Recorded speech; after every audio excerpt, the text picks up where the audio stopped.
2025-yil 11-sinf yakuniy imtihon materiallari algebra qismini hozir sizlar bilan birgalikda yechimlarini birgalikda ko'ramiz.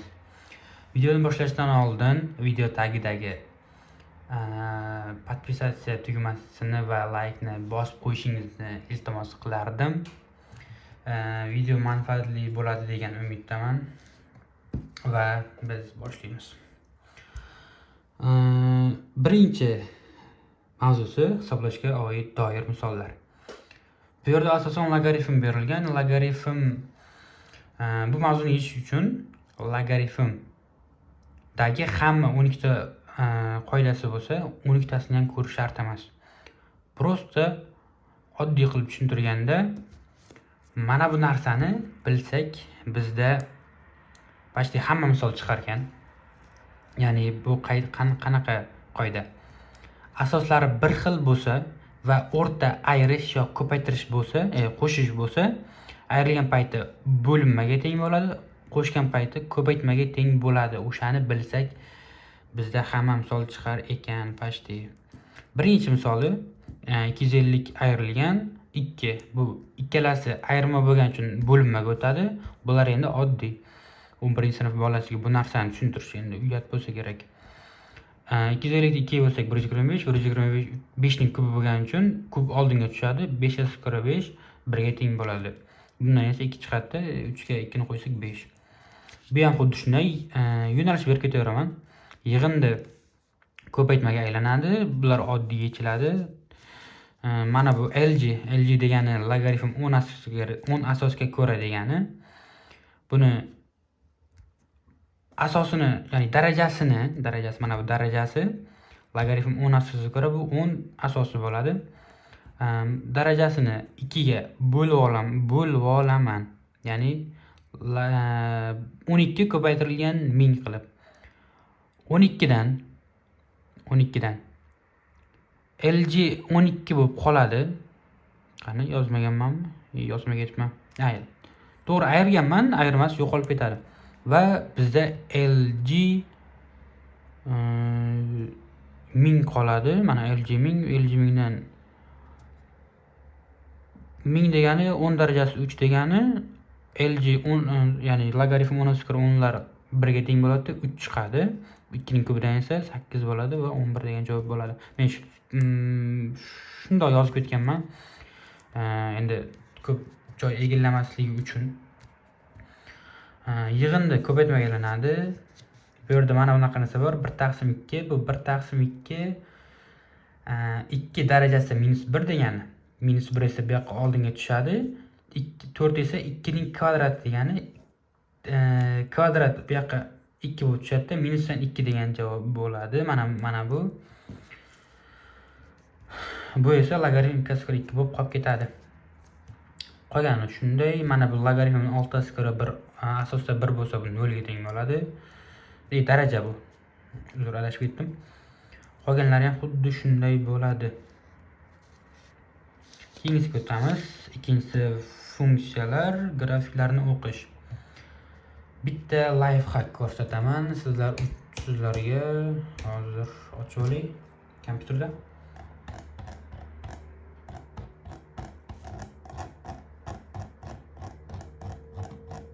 Ya'ni shu imtihonga kirganda shpargalkasiz qanday qilib to'g'ri variantlarini topsak bo'ladi. Shu imенно grafiklarni o'qishda, funksiyalarda.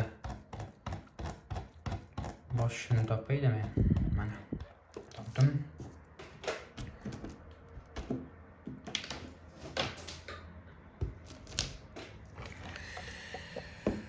Xo'p, e'tibor qaratadigan narsamiz bu yerda. Grafiklarda.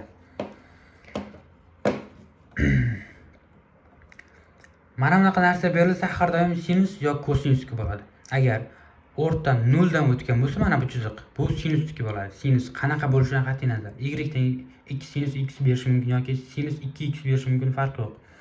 Va bizda mana bunaqa sinuslik javob to'g'ri bo'ladi. Mana bunda esa x'imiz qiymati shunaqa qarashimiz kerakki, x ning qiymati minus ham qiymatlar qabul qiladi. Plus ham qiymatlar qabul qiladi va 0 da 1 ga teng bo'ladi. X'imiz qachon? 0 da 0 ga teng bo'ladi. Mana bu 0 da 1 ga teng bo'ladi. Mana bu ham 0 da 1 ga teng bo'ladi. Endi logaritmniki emas, chunki logaritm asosi mana daraja bo'lsa, daraja bizda 0 dan kichkina sonlarni qabul qilmaydi. Mana bu ikkalasidan x ga manfiy son bersak, y ning qiymati katta bo'lishi kerak. Demak, mana bu javob to'g'ri bo'ladi. Mana bu grafik uchun. Chunki x ga qancha kichkina son bersak, mana bu minus bilan ta'sirlashib plus bo'ladi-da, y ga shuncha katta qiymat qabul qiladi. Mana bu esa ildizosi x niki, mana buni o'zi ildizosi x niki. Agar bu yoqda ham bo'lsa, demak 3-ildizosi x bo'ladi. Mana bu darajasi, mana bu daraja debman. Nima deydi buni? Ildiz n'inchi ildiz bo'lsa, n to'q son bo'lsa, bu yerda mana bunaqa dumi ham bo'lib qoladi. Agar juft bo'ladigan bo'lsa, mana buni o'zi bo'lib qoladi. Va 0 ga ham teng bo'ladi. Keyingisi mana bu 0 qabul qilmaydi, ko'rinib turibdi va manfiy sonlarni qabul qilmaydi. Endi qaysi bir 0 qabul qilmaydi? Mana bu 0 bo'lmaydi, eng kamida emas, 1 bo'lishi mumkin. 1 bo'lgan taqdirda 0 ga teng, mana 0 ga teng va qancha 0 bilan 1 ni oraliqdagi son bersak, shuncha kichkina son bo'lib ketishi kerak. Menimcha. Yo'q, bo'lmas menimcha. X ga 0 bersak, x ga 1 bersak bu 2 ga teng. Yo'q, mana shu ekan. To'g'ri, mana shu. Buni grafik mana bu. Keyingilari ham agar mana bunaqa kelsa, o'ng tomondan chap tomonga qarab pasayib borsa, bu tangens 2 bo'ladi. Chap tomondan o'ng tomonga qarab pasayib borsa, katangens 2 bo'ladi. U qanaqa bo'lishidan qat'iy nazar, bu qaysi bergan? Tangens 2x bergan. Tangens 2x bilan yoki 2 tangens x bilan farqi yo'q. Grafik xuddi shunaqa ketadi. Life hack bu ham bitta. Mana bu esa boy aytganimdek, ildizosi x niki xuddi shunaqa ketadi. 1 da 1 ga teng bo'ladi. Mana ildizosi x. Mana bu tepadan pastga ketyapti va 0 ga teng bo'lmaydi. X'im, ya'ni qiymati 0 ga teng bo'lmaydi. X ga 0 bersak 1 ga teng bo'lishi kerak. X ga 0 bersak mana bu 1 ga teng bo'ladi, to'g'ri. Bunga 0 berib bo'lmaydi. Bunga 0 berib bo'lmaydi. Bunga 0 bersak bo'lmaydi. Bunga 0 bersak kosinus bilan sinusga emas. Bunga 0 bersak 1 ga teng bo'ladi, to'g'ri. Endi 0 bilan 1 ni oralig'idagi sonni berganda qiymatim katta bo'lib ketishi kerak. Qaysi biri?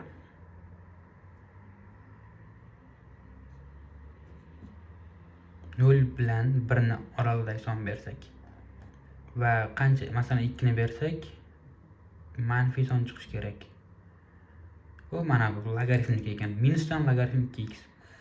Minusdan 2 ni bersam, mana bu minusdan debman.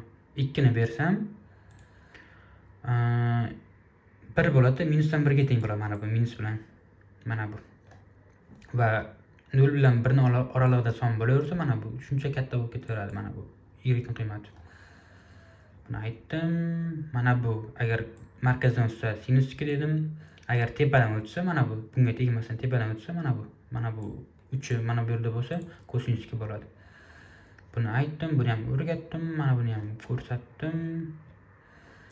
Mana bu kosinus 2 bo'ladi. Endi kosinus 2x bilan yoki 2 kosinus x bilan farqi yo'q. Mana kosinus 2x. Mana buni ko'rdik, buni ham ko'rdik. Yana notanish. Mana chapdan o'ngga qarab pasayib ketyapti. Bu katangens 2 bo'ladi. Katangens 2x bo'ladimi? Farqi yo'q. 2 katangens x bo'ladimi? Mana bu tangens 2, mana bu ham nimadirniki. 2 ga mana bu giperbola bor. Bu 1 taqsim x niki bo'ladi, mana 1 taqsim x. Chunki x'im 0 qiymat qabul qilmaydi, y ham 0 qiymat qabul qilmaydi. Mana bu y ham 0 ga teng bo'lmaydi, x ham 0 ga teng bo'lmaydi. Mana bunaqa ketadi. Bu aytganimda 3-ilzosida x2 yoki 5-chi farq yo'q.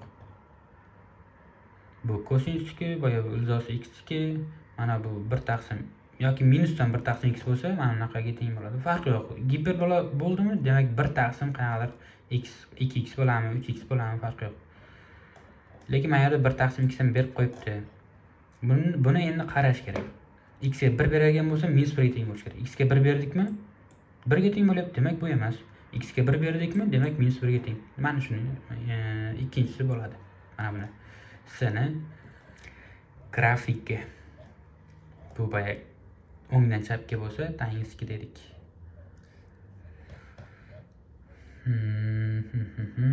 Bu sinusniki boya ko'rdik.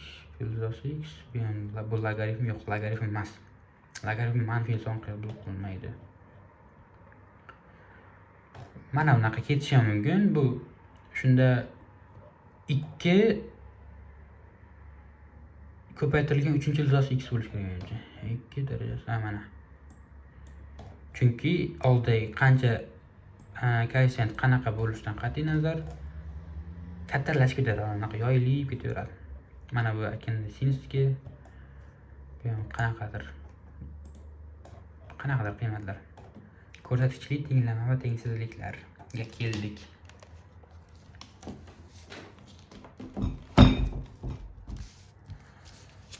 Buni bo'ldik. Bu endi javoblari. Videoni to'xtatib yozib olsanglar bo'ladi. Lekin buni 6gacha ishlaganman. Bundan bu yog'ini ishlaganimda uni topolmadim. Agar ras kerak desanglar, yozib beraman, yechib beraman. Telegramdan yozsanglar, mana Telegram lichkam. 3-inchisi ko'rsatkichli tenglama va tengsizliklar. Xo'p, buni yechish uchun bitta narsani bilish kifoya qiladi menimcha. Ikkita narsa ekan. Birinchisi, mana bunaqa 5 darajasi x plus 2 ni 2 ga ajratish. Ya'ni mana bunaqa 5 darajasi x ko'paytirilgan 5 darajasi 2. Mana shunaqa narsani ajratsak, bizda yarim misolimiz yechilgan bo'ladi. Birinchisidan qaraylik. 3 darajasi x plus 2. Buni 3 darajasi x ko'paytirilgan 3 darajasi 2 deb yozib olamiz va 3 darajasi x ni qavsdan tashqari chiqaramiz. Ikkala qo'shiluvchida ham 3 darajasi x bo'lgani uchun va bizda qavsda 1 plus 9 bo'ladi. Bu 10 ga teng.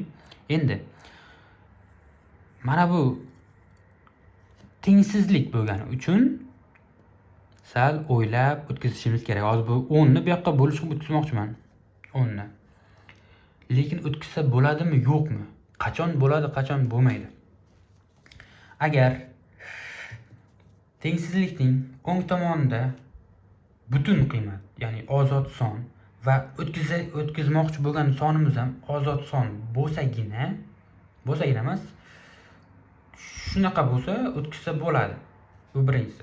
Endi qolgan holatlari ham bor. U misolga qarab aytishim mumkin. Aniq bir esimda yo'q. Lekin hamma narsani ham o'tkazaversa bo'lmaydi. Agar shunaqa qilib o'tkazib qo'ydilaring, masalan, x plus 1 ni bu yoqqa bo'lish qilib o'tkazib yoki bu yoqda x plus 1 bo'lsa, bu yoqda x plus 2 bo'lsa yoki x plus 1 bo'lsa, bu yoqqa o'tkazib qo'ydilaring qanaqadir bo'lish qilibmi yoki ko'paytirish qilibmi. Unda nima natija bo'ladi? Baribir qisqarib ketadi, yo'qolib ketadi. Unda chiqqan javobi bitta chiqsa agar, demak tenglamaning 2 ta yoki 3 ta yechimi bo'lgan bo'lishi mumkin. Ya'ni 4 ta yechimlik tenglama bo'lsa, nimandir qaysidir yechimni yo'qotib yorib, sizlar 2 ta yechimga yoki bitta yechimga ega bo'lib qolishlari mumkin. O'shaning uchun bu narsa qo'pol xatoga kiradi. Qo'pol xato. Bu ko'pincha unaqa o'tkazib bo'lmaydi. Ya'ni o'tkazmasdan yechishni tavsiya qilaman. Men ba'zi misollar bor, o'tkazib yechish kerak. Hozir buni o'tkazib yechish kerak. O'tkazib yechsa bo'ladi, ikkalasi ham oson. Va bizda 3 darajasi x katta yoki teng 3 ning kvadrati 9 3 ning kvadratini. Endi shu yerda yana qoida bor. Asosi agar 1 dan katta bo'ladigan bo'lsa, tengsizlik ishorasi shunday tushadi. Agar asosimiz 0 bilan 1 ning oralig'ida bo'ladigan bo'lsa, ishoramizni teskarisiga aylantirib tushirishimizga to'g'ri keladi. Hozir bu yerda 3 birdan katta, demak x tushadi, 2 ham tushadi. Bu yer ham xuddi shunday o'rta 5, bu ham boya o'rgatdim hozir. Bu ham xuddi shunday ketadi. Shunday tushyapti. Bu qaranglar. Boya aytganimdek, ozod son, bu ham ozod son. Buni bu yoqqa bo'lishga o'tkazyapman, o'tkazsam bo'ladi. Chunki bu yoq ham ozod son, bu yoq ham ozod son. Lekin x ni bu yoqqa o'tkaza olmayman. Shunisi ham bor. O'tkazsam bo'ladi. Bu oddiy misol bo'lgani uchun 3 kichkina 6 taqsim x dan x bilan 3 ni joyi almashadi. Xuddi shunaqa natijani beradi bu ham. Shunaqa misollar keladi. X + 1, x ning kvadrati, shunaqa misol kelsa o'tkazishni tavsiya qilmayman. Keyingi 5. Bu yerda 9 2 ning, ya'ni 3 ning kvadrati bo'lgani uchun tepaga xuddi shunaqa bo'ladi va asoslari 3 bo'lgandan keyin tashlab yuborsak bo'ladi. Xuddi shunday va mana bu tenglik ishorasi o'zgarmaydi. 6 da ham xuddi shunaqaroq. Mana bu yerda 3 darajasi x ni belgilash olyapman t deb. Mana bu esa t bo'lgandan keyin bu t ning kvadrati bo'ladi, mana bu t ning o'zi bo'ladi. Va bizda 3 darajasi x hech qachon manfiy qiymatga ega bo'lmaydi. Shuning uchun manfiy son chiqsa, bo'sh to'plam deb tashlab ketaman va musbat javob chiqqan bo'lsa, o'sha bilan ishlab ketaman. Xuddi shunday bu yoqni o'rgatishar bo'lmasa kerak. Bu minus 3 chiqdi, tashlab ketaman, 9 bilan ishlayman. Bu yoqda minus 5 chiqdi, tashlab ketaman, 2 bilan ishlayman. Bu yoq ham xuddi shunday. 1 bilan 1 ham chiqdi, 5 ham chiqdi. Ikkalasi musbat bo'lgani uchun ikkalasi bilan ham ishlayman. Ikkita javob chiqadi, 0 va 1. Bu bitta minus, bitta plusligi bilan ishlayman va ko'rsatishli tenglama bizda tugadi. Keyingi mavzu esa logaritmik tenglama va tengsizliklar. Logaritm yana keldi. Bu yerda misollar bilan birga ko'rib ketaylik, mayli. Bu yerda logaritm teoriyasiga ko'ra x ikkala tomonda ham bor va bittasida kvadrat. Demak, bittasini belgilash oson t deb yoki qanaqadir любой son. Asosan t deb belgilaganimiz uchun, hani b kvadrat tenglamalar keladi-ku, o'shalarda t deb belgilab ketganimiz uchun shunaqa narsa ko'p ishlatganim uchun shunaqa narsa o'rganganman. T deb belgilashga menimcha ko'pchilik shunday bo'lsa kerak. T deb belgiladim, xo'p, bu t ning kvadrati, bu esa t ning o'zi bo'ladi. Prosta kvadrat tenglamaga yechaman va bunda manfiy son chiqadigan bo'lsa olmayman, buni ham olmayman.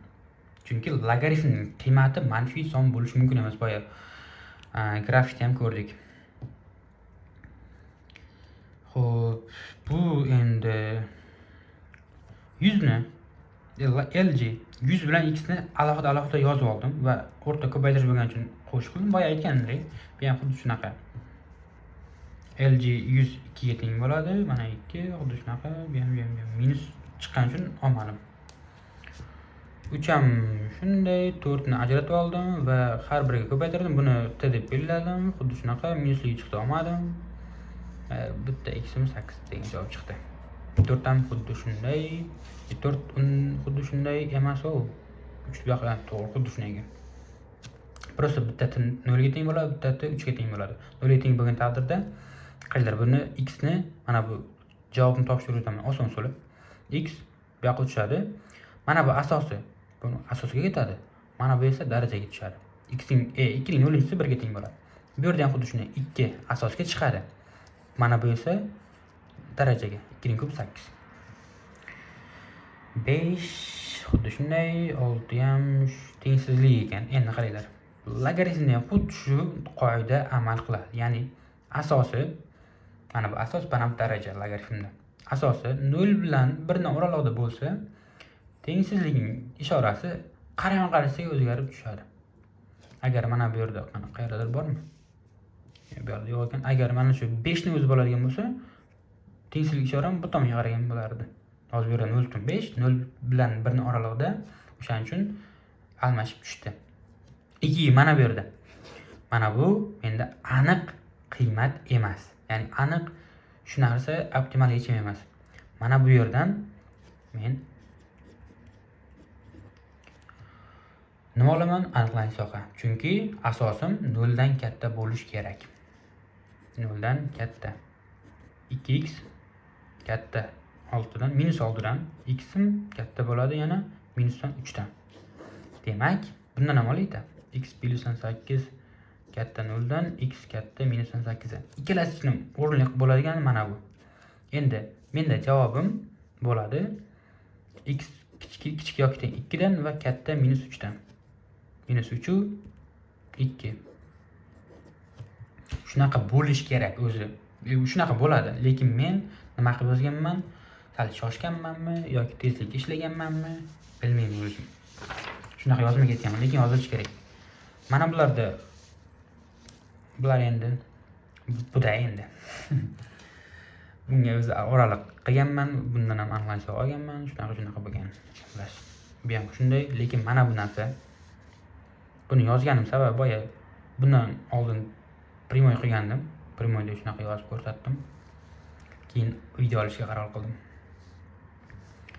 Primoyda sifat uncha yaxshi bo'lmaydi, tem bo'lib bunda hozir HD da olyapman. YouTube'ga joylaganda ham HD bo'lib joylanadi. 4K ham bor, lekin 4K ga ancha ko'proq xotira kerak bo'ladi. Menda uncha ko'proq xotira yo'q, o'zi 64 talik telefon. Hop, mavzudan chetlashmaylik. 9 xuddi shunaqa. Mana bu 0.2 bo'lgani uchun mana bu bunaqasi o'zgardi.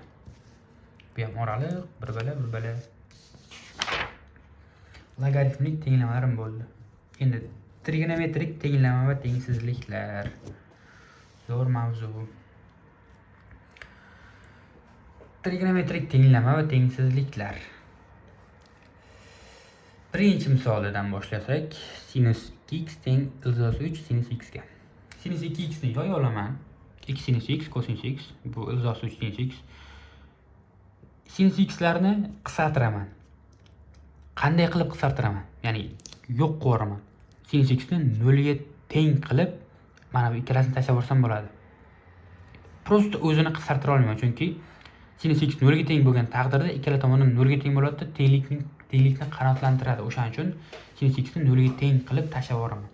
Va bizda 2 ni bu yoqqa o'tkazsam, cosinus x teng ildiz 3 taqsim 2 ga teng bo'lib qoladi. Buni o'sha pi taqsim 6 plus 2 pikalar qayerdan kelganini hozir sizlarga tushuntirib o'taman. Menga bitta list kerak bo'ladi yangi.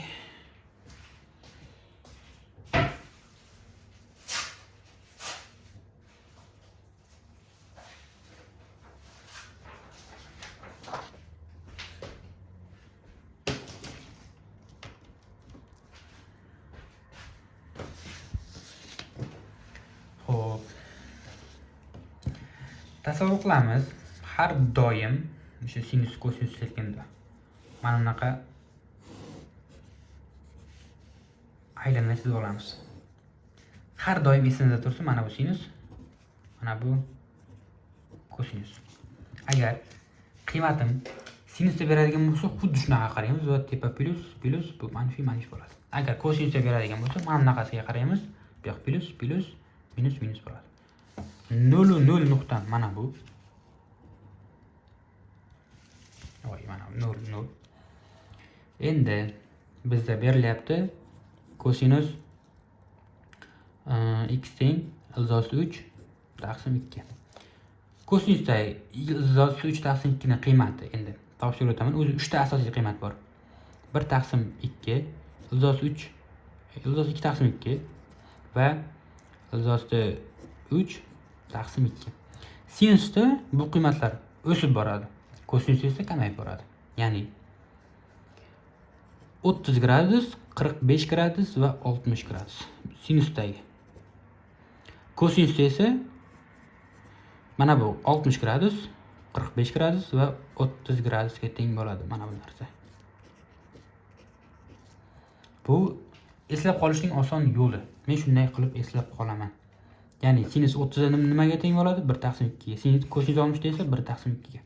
Sinus bilan kosinus 45 ham o'zasi 2 taqsim 2 ga. Buni radianga o'tkazadigan bo'lsak, shuni 6 turtdimi, demak pi taqsim 3 bo'ladi. 3 turtdimi, pi taqsim 6 bo'ladi. Bunda esa o'zgarmaydi. Pi taqsim 4. boshda 4 bormi? Demak pi taqsim 4. Xuddi shunaqa eslab qolaman men. Endi bizda izosti 3 taqsim 2 berilgan kosinusdagi qiymati, demak kosinusda 60 ga 30 gradusga teng. 30 gradus bo'lsa boya aytdim 3 ko'riladimi? Demak 6 qilib yozamiz. Pi taqsim 6. Va plyusdan davrini qanday bilamiz? Sinus va kosinusda ko'pincha davri 2 pika bo'ladi. Chunki boya aytdim 30 gradus mana bu yerdagi nuqtaga teng bo'ladi. Mana bu yerda izost 3 taqsim 2 mana bu. Bu yerdan bu yoqqacha bo'lgan masofa. Va qarama-qarshi tomonida ham xuddi shunaqa qiymatga teng bo'ladi. Bu nuqta boshqa aylanadagi boshqa joylarda yo'q bo'lgani uchun davr 2 pikaga teng bo'ladi. Mana bu nuqtachi desalaring, mana bu 2 pika va k qarashli z bo'lgandan keyin mana bu z butun sonlarmi? Demak 0 ham kiradi, 1 ham kiradi, 2 ham kiradi va -1 ham kiradi, -2 ham kiradi. K ham 1 ga teng bo'lgan taqdirda yoki 0 ga teng bo'lgan taqdirda mana bunga teng bo'ladi, 1 ga teng bo'lgan taqdirda ham mana bunga teng bo'ladi. Bunga qachon teng bo'ladi? -1 bo'lganda va -2 bo'lgan, shunaqa minuslar qiymat qabul qilganda mana bu nuqtani mana shu nuqtaga teng bo'ladi. Endi xususiy hollar degan narsa bor. Ya'ni bu qanaqa? Kosinusda ko'ramiz. Mana bu kosinus bo'lsa, kosinus aytdim boya bunaqasi bo'ladi. Demak mana bu 1 ga teng, bu ikkita 0 ga teng, mana bu 1 ga teng. Kosinus berilgan bo'lsa x teng 1. X teng deb yozishim kerak. Ko'pchilik qiynaladi. Men ham boshda yodlaganman, tentakka o'xshab shu narsani, lekin mantig'ini tushunmaganman. Boshda sinfdan bundan 8 bo'lsam 4 yil oldin yodlaganman shu narsani. Lekin esimda qolmagan. Keyingi mavzularga o'tgandan keyin shu narsani so'ragan paytda tayoq yeganman baribir. Xo'p. Kosinus 1 faqat shu nuqtada 1 ga teng bo'ladi. Boshqa nuqtalarda 1 ga teng bo'lmaydi. Demak, davri 2 pi k bo'ladi va yig'indisi mana bu yerdagi qiymat 0 gradusmi? 0 gradus demak radianni o'zi 0 ga teng bo'ladi. Baribir pi taqsim nimadir bu bosh shart emas. 2 pi k va k qarashli z ga. Mana shunaqa javob bo'ladi. X teng 2 pi k qarashli z. Shunaqa deb yozib qo'yilgan x kosinus x teng 1 ni xususiy holi kelib chiqadi. 2 pi k. Endi kosinus x teng 0 bo'lgan taqdirda-chi. 0 bo'lgan taqdirda 0 qachon 0 ga teng bo'ladi? Mana bu ikkita nuqtada. Bu nuqta bu yoqqa borish uchun pi k bo'lish kerak. Bu yoqqa borish uchun ham pi k bo'lish kerak. Agar 1 esa bu yoqqa bormaydi, bir marta to'liq aylanadi. Bu 2 pi k degani. Bu endi bitta yarim aylangandan keyin pi k bo'ladi. Pi k. Bunaqa x teng pi k bo'ladi, k qarashli z bo'ladi. Shu narsa esdan chiqmasligi kerak. Plus bo'ladi. Mana bu yerdagi qiymati nima? Nechi? Pi taqsim 2. Pi mana bu bo'lgandan keyin yarmi pi taqsim 2 90 gradus beradi. Xo'p, pi taqsim 2 ni prosta yozib qo'yaman, tamom. Mana bu nuqtaga qachon erishadi? Pi taqsim 2 qo'shilgan pi da, ya'ni k teng 1 bo'lgan taqdirda mana bu nuqtaga keladi. K teng -1 bo'lgan taqdirda ham shu nuqtaga keladi. Yo'q, bu nuqtaga keladi menimcha. Bu nuqtaga keladi, chunki -1 bo'lganda -pi bo'ladi. Birinchi -pi ni aylantirsak va +2 ni shuni qo'shib qo'ysak, yo'q, mana bu nuqtaga kelar ekan, to'g'ri. Xullas shunaqa gaplar. -1 ham mana bu -1 bo'lsa, -1 dan qiymati xuddi shunaqa bo'ladi. Agar kosinus -1 x teng -1 deganda x teng bo'ladi. Xuddi shunaqa yozish kerak. Mana bu pi taqsim 2 bo'lsa, mana bu pi mi? Demak pi qo'shilgan davrin nima dedim? -1 boshqa joylar, boshqa nuqtalarda yo'q bo'lgani uchun 2 pi k. K qarashli z. Endi agar kosinus 2x teng 1 yoki -1 berib qolsa, shunaqa yozamiz. 2x teng pi k emas, endi pi qo'shilgan 2 pi k. K qarashli z o'zi vobshe chiroyli yozaman. x teng bo'ladi. 2 ni просто bu yoqqa bo'lishga o'tkazaman. Pi taqsim 2 plus pi k qarashli z. Mana shu javob bo'ladi. Agar kosinus 2x plus teng minus 1 bo'lganda. Sinus ham xuddi shunaqa bo'ladi. Просто mana bu o'qdan hisoblanadi. 2 ta 0 bo'ladi. Mana bu 1 ga teng bo'ladi. Agar sinus x teng 1 bo'lganda x teng bo'ladi, nima bo'ladi? 1 davri demak 2pi. Mana bu yerdagi nuqta pi taqsim 2 qo'shilgan davri 2pi ga qarashli z. Xuddi shunaqa qilib yechiladi. Misolga qaytadigan bo'lsak, biz birinchi misolni ham anchagina ishlab qo'ydik. Xuddi shunaqa bo'ladi, boya aytganimdek. Mana bu tangens x, kotangens x. Kotangens x teng bo'ladi 1 taqsim tangens x ga. Tangens x ni t deb belgilasam, mana bu kotangens x ni o'rniga 1 taqsim t ni yozib qo'yaman. Просто kvadrat tenglama ishlayman, tamom. Endi shu yerda yana narsani aytib o'taman. Kvadrat tenglamani qiymati, ya'ni t ixtiyoriyatdan bo'lishi mumkin. Ya'ni manfiy ham bo'lishi mumkin, musbat ham bo'lishi mumkin, nol ham bo'lishi mumkin. Chunki grafiki pastga ham ketadi, bu yoqqa ham ketadi. X manfiy ham bo'lishi mumkin va y manfiy ham bo'lishi ham mumkin. Shuning uchun ixtiyoriy qiymat olamiz. Nol bo'lishi ham mumkin. Tangens x 1 ga teng, qachon 1 ga teng bo'ladi? Sinus ham kosinus ham 1 ga teng bo'lganda. Qachon 1 ga teng bo'ladi? 45 gradusda 45 gradus pi taqsim 4 ga teng bo'ladi. Davri esa pi k bo'ladi. Chunki nima uchun pi k bo'ladi? Tangens bu yoqda plus minus bo'lsa, pi k ya'ni 45 gradus mana bu nuqta bo'lsa, qarama-qarshi tomonda ham xuddi shu nuqta bor. Misol uchun tangens mana bu o'q. Bu o'q emas, endi qanaqadir o'q bo'lsin, plus bu yoqda ham plus. Ular bitta aylanadi, ikkita nuqta bo'lgani uchun pi k bo'ladi. Chunki pi k ya'ni k o'rniga 1 qo'ysak bu yoqqa keladi, 2 qo'ysak bu yoqqa keladi, 3 qo'ysak bu yoqqa keladi. Shuni xuddi shunaqa aylanib ketaveradi. O'shaning uchun pi k bo'ladi tangensga. Ko'pincha emas, o'zi shunaqa bo'lsa kerak. Har doim. Xuddi shunaqa. Tangensga, kotangensga har doim pi k bo'ladi davri. Sinusda esa sinus va kosinusda 2 pi k bo'ladi. Xususiy hollardagina pi k bo'ladi. Mana bu xususiy hol sinus x teng 0 ga teng bo'lganda pi k bo'ladi. 1 ga teng bo'lganda 2 pi k bo'ladi. Shunaqa. Mana kosinus x yana pi k bo'ladi davri. Xuddi shunaqa. Agar son qiymat keladigan bo'lsa, son qiymat o'rniga agar unaqa son qiymat gradusda mavjud bo'lmasa, ark kosinus yoki ark sinus deb yozib ketishimiz mumkin. Lekin bu misollarda unaqa qiyinroq. Misol ko'rmadim. Shuning uchun unaqasi kerak emas bu mavzular mutlaqo. Hozir men o'rgatgan narsani sal bo'lsa ham tushungan bo'lsalaring, maqsadga muvofiq bo'ladi. Bu yoqda nima ekan? Bu yoqda ham xuddi shu narsa ekan. Bu yoqdachi? Bu yoqda ham xuddi shu narsa. Mana bu yerda. Plus minus ilzosi 3 deganmi? Hangisi x to'g'ri. Ilzosi 3 ga qachon erishadi? Pi taqsim 3 dan. Pi taqsim 3 danmi? Yo'q.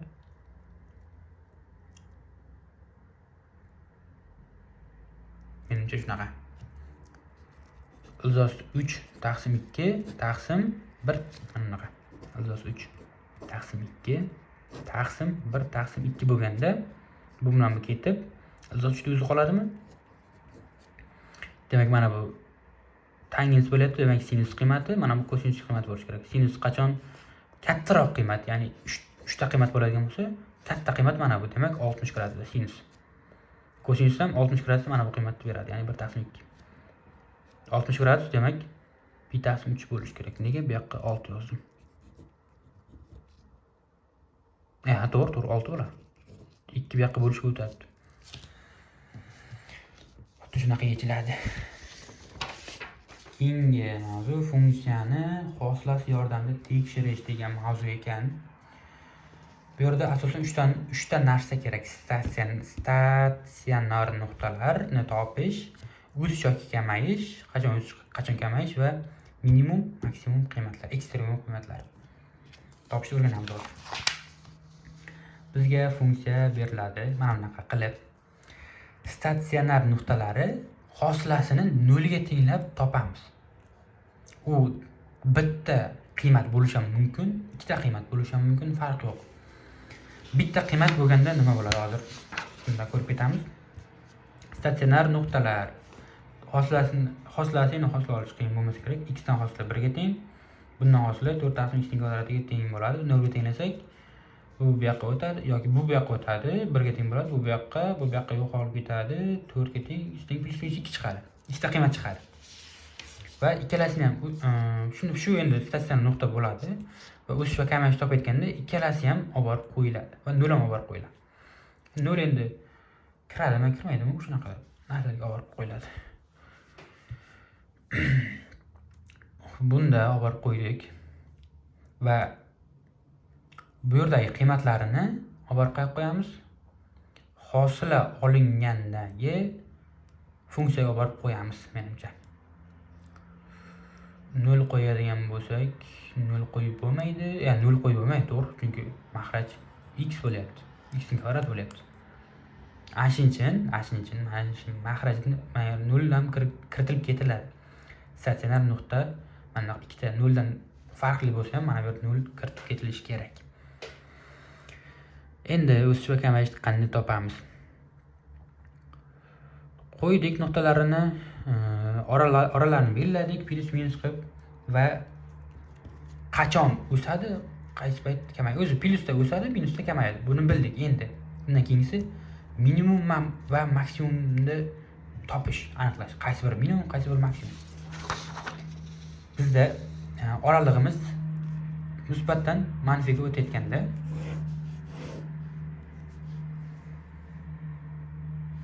musbatdan, ya'ni musbat ketyapti. -2 da shundan manfiga o'g'irilyapti. Va 2 da shunday plusga o'g'irib tepaga qarab ketyapti. Funksiyamiz mana shunaqa bo'ladi. Mana bu maksimum nuqta, bu minimum nuqta bo'ladi. Tushuntira oldimmi? Ya'ni musbatdan manfiga o'tayotganda maksimum nuqta bo'ladi. Mana bu. Musbatdan manfiga o'tayotganda mana bu maksimum voy minimum ekan. Nima uchun minimum? Nimaga bunaqa yozdim?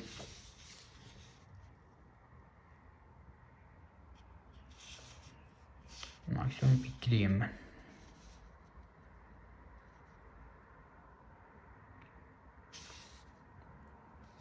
Sal xatolik ketib qoldi-yu, menimcha qolganlarini ham ko'raylik. Masalan, mana bu. Manfidan musbatga o'tyapti. Manfiy oraliqdan kamayuvchidan musbatga o'tib, bitta manfiy oraliqqa ketyapti. Bu 0 nuqta bo'ladigan bo'lsa, mana bu -1 bo'lyapti. Bu plusdan 1 bo'lyapti. Shunda mana bu minimum bo'lishi kerak. Maksimum bo'lishi kerak. To'g'rimi? Bu yerda minimum -1 ko'rsatyapti. Maksimum 1 ni. To'g'ri, xuddi shunaqa bo'ladi, lekin bu yerda dicha xatolik ketgan bo'lishi ham mumkin. Mana bu yerlarda xullas xuddi shunaqa topiladi. Shunaqa fikrlab topish kerak. Statsionar nuqta boya hosila 0 ga tenglaymiz dedik. Bu yerda endi bitta, agar statsionar nuqta bitta chiqadigan bo'lsa, grafik qanday bo'ladi? Hozir 4 chiqdi. Demak, funksiyamiz o'zi 0 dan kichik qiymatlar qabul qilmayapti, chunki x ilzosida manfidan musbatga qarab ketyapti.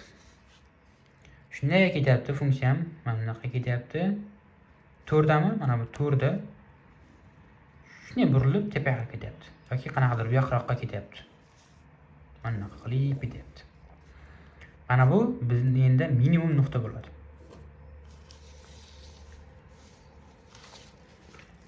Mana minimum nuqta deb yozganman. 4 ga teng bo'ladi. Grafikga xuddi shunaqa chizib topamiz. Ya'ni manfidan, mana bu kamayish oralig'i. Manfiy oraliqdan musbat oraliqqa o'tayotgan payt minimum bo'ladi. tushuntira olgan bo'lsa kerak. O'zi hammasi 10 ta misol bo'lsa, hammasi xuddi shunaqa bo'ladi. Yechimlari kerak bo'lsa, Telegramda bor. Opisiyaga o'zi qoldiraman. Telegram lichkalarimni. Savollar bo'lsa so'rasanglar bo'ladi yoki-da mana bunaqa videoni to'xtatib ko'chirib olsanglar ham bo'ladi.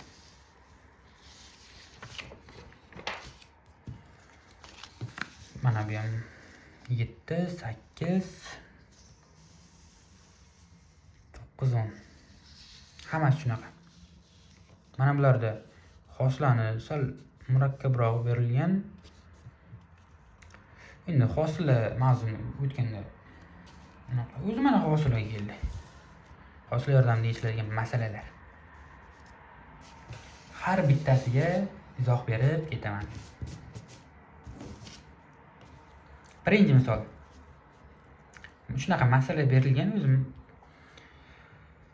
ST berilgan, STdan VTga o'tish uchun hosila olish kerak. O'shundan VTga teng bo'ladi. VTimiz 30 ga tezlikmi? Tezlik 30 ga teng. Shuni hosila 30 ga tenglaymiz.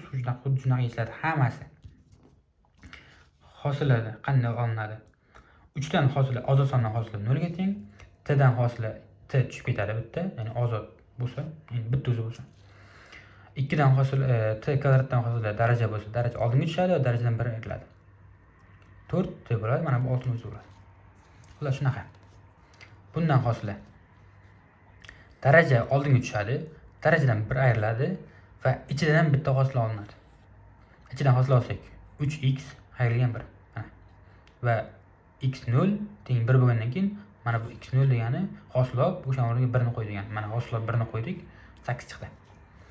Endi bu o'rinma tenglamasi, kakras o'rinma tenglamasi yozish kerak ekan bunga. Demak, bu qanaqa endi yozib qo'ysak mana bu yoqqa grafik berilgan va bizda mana bunaqa grafik berilgan bo'lsa -1 deganmiz 1 ga teng. Masalan, bu yerda mana bu yerda 1 bo'lsin. Mana bu yerdagi qiymati va xuddi shunga tegib o'tadigan, ya'ni bir marta tegib o'tadigan mana bunaqa uzun to'g'ri chiziqning tenglamasini topishim kerak bo'ladi. Mantig'i shunaqa narsa, ya'ni mana hozir tenglama chiqardik, mana bunaqa o'sha narsa, mana bu to'g'ri chiziq tenglamasi bo'ladi. Mana shu nuqtaga bir marta urinadigan. O'zi urinma tenglamasi degan narsa shu.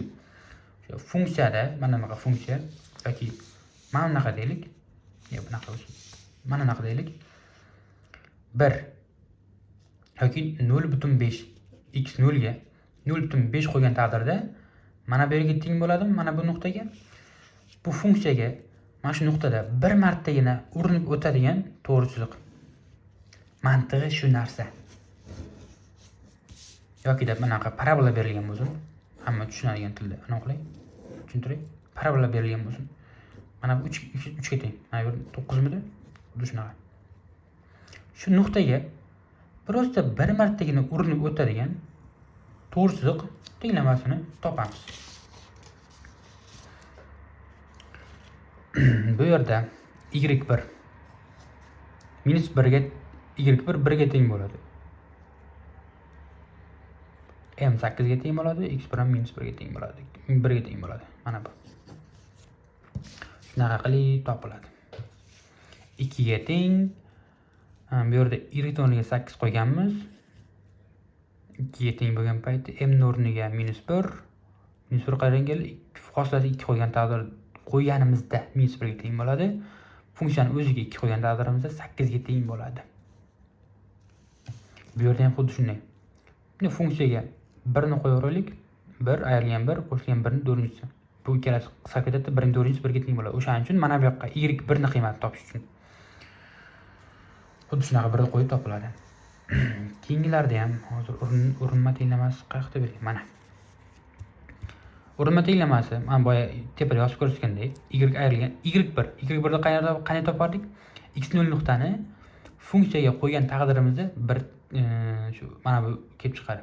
Minusdan y1 bo'lsa, y1 ni o'zi. -1 qo'yamiz.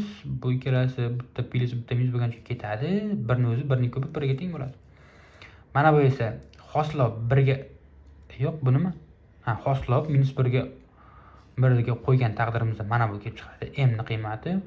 Bu esa hosilan x nol qiymatini prosta bu yoqqa olib borib qo'yamiz. Tamom. Qurilma tenglamasi formulasi mana bu. Shu x1, ya'ni y1, x1larni, m'larni qanday topishni o'rgatdim prosta bo'ldi.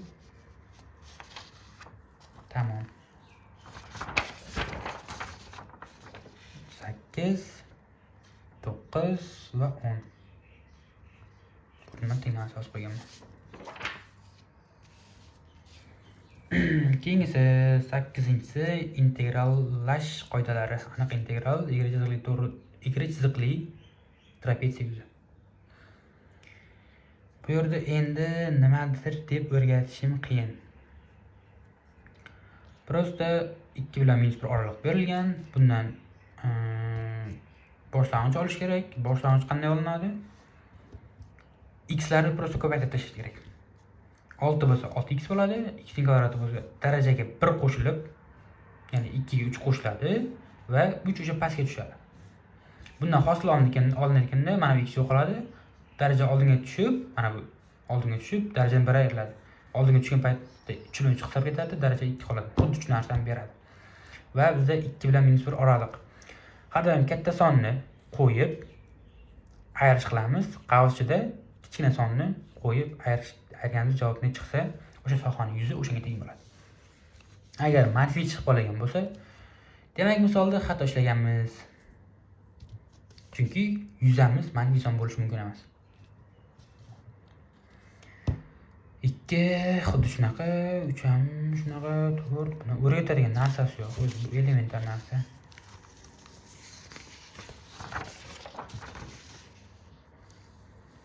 7, 8, 9, 10. Kombinatorika 9. Kombinatorika masalalari va ehtimollik.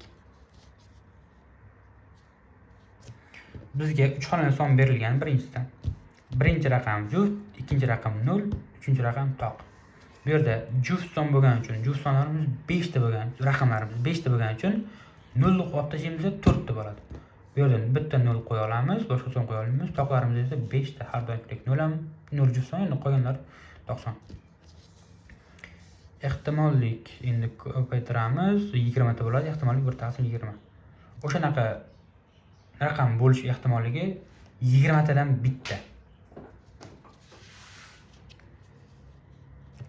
Bunga endi ko'paytiramiz, ehtimollik 1/8. Endi faqat 2 bilan 5, 2 bilan 5, 2 bilan 5 bo'lishi mumkin. Bunda 2 ta, 2 ta, 2 ta. Hammasi bo'lishi mumkin. Takrorlanadigan bo'lsa 8 ta bo'ladi. Chunki ehtimolligi esa 8 tadan bitta. 3 ta qizil sharcha, 2 ta sariq sharcha, o'sha 5 ta sharcha bo'lgandan keyin birinchi tanlaganimizda qizil bo'ladigan bo'lsa 5 dan 3 bo'ladi. Yani 5 tadan 3 tasi qizil bo'lishi mumkin. 5 tadan tanlaganimizda 5 tasidan 2 tasi sariq bo'lishi mumkin. Birinchi olganda qizil bo'lsa, demak 5 ta oldik, 3 ta ehtimolda qizil bo'ldi va bizda 4 ta sharcha qoladi. 4 tadan sariq bo'lish ehtimolligi 4 tadan 2 ta bo'ladi. Chunki 4 ta sharcha qoldi, undan 2 tasi qizil, 2 tasi sariq. 4 dan 2 tasi bizda sariq bo'lishi mumkin va 3/10 bo'ladi javobi. Ikkinchi olganda, ya'ni birinchi olganda sariq bo'lsa, keyingisi birinchi olganda sariq, keyingisi sariq deganman. Mana bu qizil. Xato yozib qo'yganman. Xuddi shunaqa 5 tadan 2 tasi sariq bo'ladi, undan keyingisi 4 ta sariq bo'ladi, 4 tadan 3 tasi qizil. Ko'paytiramiz. 3/10, 3/10. Ikkita ehtimolni qo'shgan taqdirimizda umumiy ehtimol kelib chiqadi. Bu ham xuddi shunaqa narsa. Toq raqamlar 5 ta. 5 tadan 3 tani 10 ta bo'ladi. 5, 3, 60 ta bo'ladi. Bu ham qanaqadir sharti endi bilmadim. 5 tadan 3 tani, 5 ta sonning 3 tasini qanday shunaqa S bo'yicha qo'llanadi. Formula bo'yicha yechiladi. Keyingisi shu bu nima edi? Lochin, burgut, panda, bo'ri bir-birlari. Ulardan tezkor yo'lbarslar, qo'noq pandalar. Bo'lish ehtimolligini toping. Hammasi 50 ta. Demak, 50 tadan bu yerda yo'lbarslar 50 tadan yo'lbarslar qani? 12 ta. 50 tadan 12 tasi nima bo'ladi? Yo'lbars bo'lishi mumkin. 50 tadan nechtasi? 12 tasi. Endi tezkor va quvnoq bor. Ikkita so'z bor. Uni aynan tezkor bo'lishi yarim, ya'ni 2 ga bo'lamiz. 5 taqsim 6 taqsim 50. Quvnoq pandalar shundan nechta? 11 ta. 11 taqsim 50 2 bo'lsak 11 taqsim 100. Ikkita ehtimol qo'shiladi har doimgidek va umumiy ehtimol kelib chiqadi. Tezkor she'rlar. Bu bilan bir xil va sharti prosta tezkor she'rlar, quvnoq, yo'lbarslar. She'rlar bu yerda 8 ta. She'r 8 ta, 50 tadan 8 ta va uning yarmi ikkita so'z bo'lgani uchun yarmi bo'ladi. Ikkitadan bitta. 4 taqsim 50 bu yo'lbarsmi yana 12 ta bo'lgani uchun 50 tadan 12 ta yarmi 6 taqsim 50 ikkita ehtimol qo'shiladi, umumiy ehtimol kelib chiqadi. 8 ta mana bu yoqda ekan. Xo'p, 9 ta havoranshar, qora 10 ta, kulrang bo'rilar. Oq burgutlar. Bu ham xuddi shunaqa yechiladi, xuddi shunaqa. Prosta misolni ko'rib tushunib olsa bo'ladi, sal miyani ishlatish kerak. Tushunib berilgan shartda. Keyingisi statistik tahlil. Bu yerda bitta misolni tushunish orqali hamma misolni yechsak bo'ladi. Ya'ni bitta misolni sizlarga hozir optimal qilib tushuntirib beraman. Xo'p, bitta korxonada 8 ta o'qituvchi bor. Maktabda deylik, bitta maktabda 8 ta o'qituvchi bor, bitta kotiba bor, bitta direktor bor. Va o'qituvchilarning oyligi 8 milliondan, kotibaning oyligi 6 million, direktorning oyligi 15 million so'm. Endi uning o'rtacha qiymati qanday topiladi? O'rtacha qiymat общий hamma odam bir oyda qancha oylik oladi? Ya'ni 8 ta o'quvchi har oy 8 milliondan oladi har biri. 8 kira 8. Bitta kotiba 6 million oladi, bitta direktor 15 million oladi. Hammasini qo'shsak 85 million bo'ladi. Va jami ishlaydigan mesela o'qituvchilar sonimi, o'qituvchi, kotiba, odamlar soni 8 1 1 10 ta bo'ladi. Bo'lsak, o'rtacha qiymati 8,5 million so'm bo'ladi. O'rtacha 8,5 million oylik oladi. Deylik. Endi medianasi qanday topiladi? Median degan narsa oyliklarni, sonlarni o'sib borish tartibida joylashtiriladi. Mana o'sib borish tartibida joylashtiriladi va eng o'rtadagi qiymat bizda median bo'ladi. Agar o'rtadagi qiymat bu yerda yopib boraylik, bu ikkalasi ketadi, bu bilan bu ketadi, bu bilan bu ketadi, bu bilan bu ketadi va o'rtada ikkita qiymat qolsa, o'sha ikkitaning o'rtachasi olinadi. Ikkalasi ham qo'shiladi va 2 ga bo'linadi. O'sha qiymat median bo'ladi. Va ikkalasining farqini so'ragan, kattasidan kichkinasidan ayirsak 5 500 ming so'm bo'ladi. Mediani. Endi qanaqadir basketbolmi, voleybolmi, yo basketbol bo'lish kerak. 2,5 metrdan baland, 2 metrdan baland basketbol bo'ladi. Faqat emas endi odatda. Xullasda oddiy misolga bo'ylar xuddi shunaqa berilgan va uni mediani 200, chunki o'sib borish tartibida joylashtirsak, ikkita yopamiz, o'rtadagi son 200 bo'ladi. Zaxira o'yinchisi, o'rtacha bo'ylar o'sha mana shu o'rtacha bo'ylari 199, hammasini qo'shib 5 ga bo'lamiz va 200, ya'ni 2 metrlik o'yinchi bizda almashtirildi. O'rniga necha keldi? Nechaga keladi? Mediani necha bo'lish kerak? 199 mi? Ular shunaqa. 205 keldi. Mediani bizda 205 bo'ladi va o'rtacha bo'yi 200 ga. To'g'ri. Bizda yangi median berilmagan, prosta yangi o'rtacha bo'y berilgan. 200 bo'lsin. 200 bo'lsa, mana bu o'rniga 200 qo'ysak, mana bu x bo'ladi. Shunaqa qilsak, mana bu 205 chiqadi xullas. Keyingilarni 3 shunaqa, 4 ham shunaqa, 5. Bu yerda baholar berilgan ekan. O'sish tartibida joylashtiramiz. O'rtacha qiymati 78, 6-baho, ya'ni yana bitta baho oladi. O'shanga x qo'shamiz va uni o'rtacha bahosi 2 taga ko'payadi. Demak 80 bo'ladi. x qo'shgandan keyin o'sha x bahomiz 6-bahomiz 90 ga teng bo'ladi. Eski medianasi mana shu o'rtadagi qiymati 80 bo'ladi. Yangi mediana esa 90 qo'shildimi oraga? 90 qo'shildi, mana 90 qo'shildi. 90 bu yoqqa qo'yib qo'ysak, mana yopamiz. Ikkita son bo'lib qolyapti. Uning mediani o'rtasidagi o'rtacha qiymat bo'ladi, ikkita sonning 85. Medianlarning farqi eski bilan yangini kattasidan kichikini ayiramiz, 5 ga teng bo'ladi. 6 ham shunaqa. 7 8 boyagi birinchi misol bilan bir xil. 9 va 10.